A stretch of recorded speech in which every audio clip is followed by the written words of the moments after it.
Telangana cabinet సమావేశం ముగిసింది. మంత్రి జూపల్లి కృష్ణారావు మాట్లాడుతున్నారు. లైవ్ లో చూద్దాం.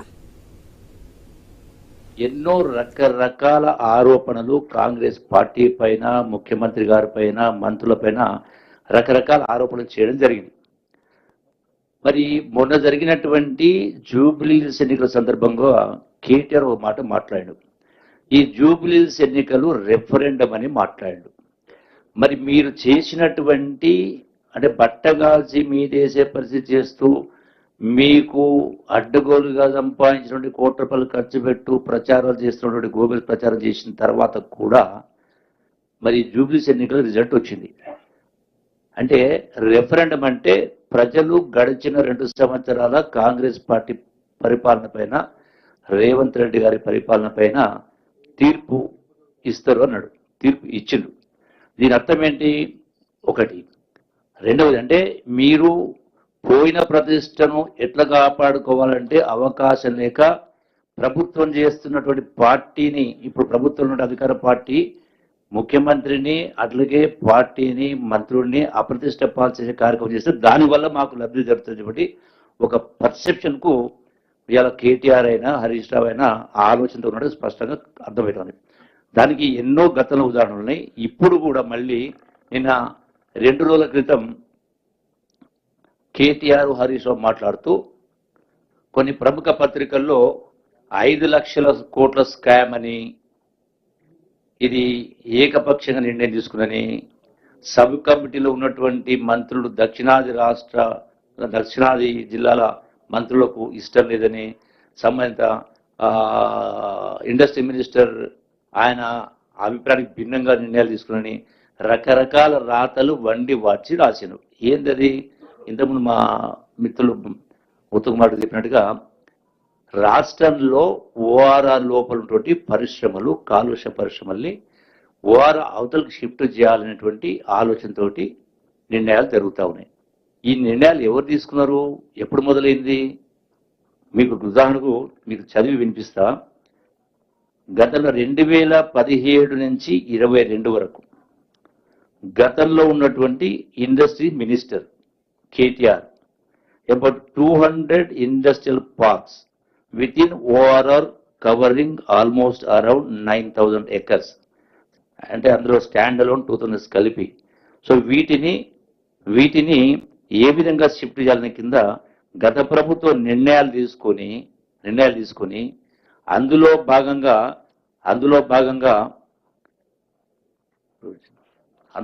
ఇది కాదు. అయితే మరి కేటీఆర్ ఇండివిజువల్గా ఒక పాలసీ ప్రకారం కాకుండా ఒక 42 ఎకరాల ల్యాండ్ను, దాన్ని ఇండస్ట్రియల్ ల్యాండ్ను హైల్యాండ్ పెట్రోల్యాండా అనే ల్యాండ్ 44 ఎకర్ 21 గుంటాస్ను అలాగే ఇండస్ట్రియల్ నుంచి రెసిడెన్షియల్కు కన్వర్ట్ చేయడం జరిగింది. ఇది ఒకటే కాదు, రెండవది ఈ అంశానికి సంబంధించి పొల్యూషన్ అంటే హైకోర్టులో పబ్లిక్ ఇంట్రెస్ట్ లిటిగేషన్లు పడ్డాయి. ఎన్జిటి అంటే గ్రీన్ ట్రిబ్యునల్ కూడా, నేషనల్ గ్రీన్ ట్రిబ్యునల్ కూడా డైరెక్టివ్స్ ఇచ్చింది. Emphasize polluter pays and relocation అనే పద్ధతిలో ఇవన్నీ కూడా రకరకాల ఆర్డర్స్ ఉన్నాయి. అంటే గత ప్రభుత్వమే ఇవన్నీ కూడా నిర్ణయాలు తీసుకుని అందులో భాగంగానే కొన్ని చేయడం జరిగింది. మరి ఈ ప్రభుత్వం అంటే కొనసాగింపుగా ప్రజల క్షేమం కోసం, ఆరోగ్యం కోసం కొనసాగింపుగా వీటిని కన్వర్ట్ చేసే కార్యక్రమం చేస్తూ ఉంది. దీనిలో అసలు ఈ ల్యాండ్స్ ఎవరివి? ప్రభుత్వ ల్యాండ్ కాదు, గవర్నమెంట్ ల్యాండ్ కాదు. ఎప్పుడో 50-60 సంవత్సరాల క్రితం ఆ పారిశ్రామికవేత్తలు వాళ్ళ సొంత డబ్బుతోటి వాళ్ళు కొన్నటువంటి ల్యాండ్స్. ఇదేదో గవర్నమెంట్ ల్యాండ్ను దారాదత్తం చేసి ఇచ్చేస్తున్నారని, అగ్గుధరకి ఇచ్చేస్తున్నారని చెప్పనేటువంటి పద్ధతిలో, అంటే ప్రజల మనసుల్లో ఒక విషబీజ నాటే పద్ధతిలో ప్రముఖ పత్రికల్లో హెడ్లైన్స్లో రాసే కార్యక్రమం చేయడం జరిగింది. యాక్చువల్ ఏంది? ల్యాండ్స్ వాళ్ళవి, గవర్నమెంట్ ఇండస్ట్రీ పర్మిషన్స్ ఇచ్చినాయి. వాటిని ఇప్పుడు వాటి చుట్టూ నివాస ప్రాంతాలు వచ్చినాయి కాబట్టి, అక్కడ ఉన్న నివాస ప్రాంతాలకు ఇబ్బంది జరుగుతూ ఉంది కాబట్టి వాటిని షిఫ్ట్ చేయాలనే దానిలో భాగంగా గత ప్రభుత్వాలు కొనసాగించిందని ఈ ప్రభుత్వం కొనసాగిస్తూ ఒక పాలసీ నిర్ణయం తీసుకోవడం. దానికి క్యాబినెట్ సబ్ కమిటీ ఏర్పాటు చేశారు. గౌరవ ముఖ్యమంత్రి గారు కేబినెట్ సబ్ కమిటీ ఏర్పాటు చేయడం జరిగింది. ఈ కేబినెట్లో మేము ఇక్కడ నలుగురు ఇక్కడే ఉన్నాం. కేబినెట్ సబ్ కమిటీ వాళ్ళం. ఈ మంత్రికి ఇష్టం లేని, ఆ మంత్రికి ఇష్టం లేని, దక్షిణాది రాష్ట్రాలకు ఇష్టం లేని మేమందరూ సమిష్టిగానే సమీక్ష ఈరోజు ప్రెస్ మీట్ కండక్ట్ చేస్తా ఉన్నాం. అంటే ఇంత దుర్మార్గంగా ఈ రోజున మరి బట్టగాల్సి మీ దేశ కార్యక్రమం చేస్తాం. దీనికి సంబంధించి ఈ కోర్ట్ ఆర్డర్స్ ఇవన్నీ ఉన్న తర్వాత దీన్ని ఏ విధంగా చెయ్యాలనే దాంతో దీనికి ప్రపోజ్ చేసింది. ఏది ల్యాండ్స్ వాళ్ళవే అయినా కూడా ఈ రోజు ఉన్నటువంటి మీరు షిఫ్ట్ చేయాలి, మీరు కన్వర్ట్ చేయాలంటే షిఫ్ట్ చేయాలా, షిఫ్ట్ చేసినా కూడా ఈ రోజు ఉన్నటువంటి రిజిస్ట్రేషన్ ల్యాండ్ రిజిస్ట్రేషన్ వాల్యూలో మీరు 100% పేమెంట్ చేయాలని కింద నిబంధన పెట్టడం జరిగింది. దానికి సంబంధించినటువంటి స్టేక్ హోల్డర్స్ ఎవరైతే ఉన్నారో ఐలాస్ కావచ్చు, ఫిస్టా కావచ్చు, అలీప్ అనే సంస్థ, నరెట్కో, క్రెడాయ్ ఈ సంస్థలందరినీ పిలిచి మాట్లాడి చేస్తే వాళ్ళు అవుట్ రేట్ రిజెక్ట్ చేసి ఈ ఎన్ని మాట్లాడడం మాకు అనే కింద వాళ్ళు రిజెక్ట్ చేసి దాన్ని 10% పెట్టండి, 5% పెట్టండి, ఫ్రీగా ఇవ్వండి అనే కింద కన్వర్ట్ చేయండి అన్నారు.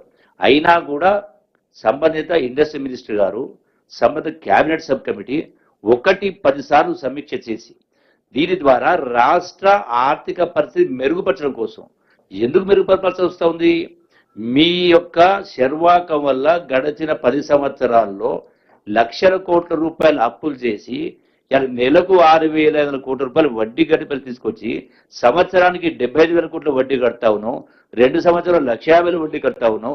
ఏ విధంగా రాష్ట్రాన్ని ఆర్థిక ఇబ్బంది బయటపడారు, దానిలో ఈ యొక్క భూములు పరిశ్రమ భూములు వాళ్ళవైనా కూడా ప్రభుత్వానికి ఆదాయం రావాలని ఈ యొక్క పర్మిషన్స్ అనేది ఇండస్ట్రీస్ మీరు షిఫ్ట్ చేసుకోండి, కన్వర్ట్ చేస్తామని కింద చేసి రాష్ట్ర ఆదాయాన్ని పెంచే ప్రయత్నం చేస్తూ ఉంటే, అంటే ప్రజల మేలు కోసం, నగరవాసుల మేలు కోసం చేస్తూ ఉంటే ఇలా బట్టగాల్సి చేసి ఇలా ఎవరు కూడా ముఖ్యమంత్రి గారు చేసుకుంటా ఉన్నారు, ఆయన కోసం 5 లక్షలు ఏమని అర్థం ఉందా? అంటే మీకు 2023 ఎన్నికల్లో ప్రజలు తీర్పు ఇచ్చినా కూడా బుద్ధి రాలే. కేటీఆర్ మొన్ననే అన్నాడు కదా రెఫరెండం అంటే ఏంది అంటే ప్రజలు గడచిన 2 సంవత్సరాల పరిపాలన పైన జూబ్లీస్ ప్రజలు తీర్పు ఇవ్వబోతారా అన్నారు. తీర్పు ఇచ్చిండ్రు కదా. మీ ఆరోపణలు చేసిన ఆరోపణలన్నీ కూడా బట్టగాల్సి మీదేసే ఆరోపణలే కదా. ఇది కూడా అందులో భాగం. ఎందుకంటే మళ్ళీ ఇప్పుడు స్థానిక సంస్థల ఎన్నికలు వస్తూ ఉన్నాయి కాబట్టి, సర్పంచ్ ఎలక్షన్ వస్తున్నాయి, రేపు ఇంకో ఎన్నికలు వస్తున్నాయి కాబట్టి, అంటే రాజకీయ లబ్ధి కోసం ఎంత నీచానికైనా దిగజారే కార్యక్రమం చేస్తే ఎట్లా అసలు మీరు ఎట్లా పరిపాలన చేసిండ్రు? మీకు అసలు మీ మనసాక్షి ఒప్పుకోవాలి కదా. కనీసం మాట్లాడిన రవంత నిజం ఉండాలి కదా. అంటే కేవలం రాజకీయ లబ్ధి కోసం దుర్మార్గంగా మాట్లాడితే ప్రభుత్వ ప్రతిష్టను, ముఖ్యమంత్రి ప్రతిష్టను, మంత్రుల ప్రతిష్టను దిగజార్చి తద్వారా రాజకీయ లబ్ధి పొందాలనేటువంటి దుష్ట ఆలోచన తప్ప ఇంకొకటి కాదు.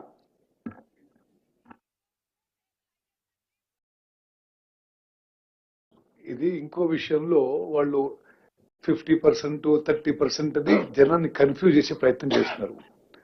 వాస్తవంగా ఈ కేబినెట్ సబ్ కమిటీ బట్టి గారు, నేను, శ్రీధరబాబు గారు, జూపల్లి గారు, ఇది ఒకటి కాలుష్యం పొల్యూషన్ ఫ్రీ చేయడానికి ఈ ఇండస్ట్రీని అవుటర్ రింగ్ రోడ్ షిఫ్ట్ చేయడానికి గత ప్రభుత్వాల ఆలోచన అది ఉండే, మా ప్రభుత్వం ఆలోచన ఉండే. సో వీళ్ళకి ఇప్పుడున్న ఇండస్ట్రియలిస్ట్ కి మరి వాళ్ళు అందులో చాలా మంది, కొంతమంది ఇండస్ట్రీస్ నడుస్తున్నాయి, కొంత స్టిక్ అయి ఉన్నారు, కొంత రకరకాలు ఉన్నాయి. అందరికీ మరి పలు దఫాల చర్చలు జరిపినాం. ఇప్పుడు 100% రిజిస్ట్రేషన్ రేట్ మీద కట్టాలి అంటే ఇండస్ట్రియలిస్ట్ పెద్ద ఆసక్తి చూపలే. సో మేము అనుకున్నది ఏంటంటే వాళ్ళకి ఎంతో కొంత ఇన్సెంటివ్ ప్రొవైడ్ చేసి ఎంకరేజ్ చేయాలి.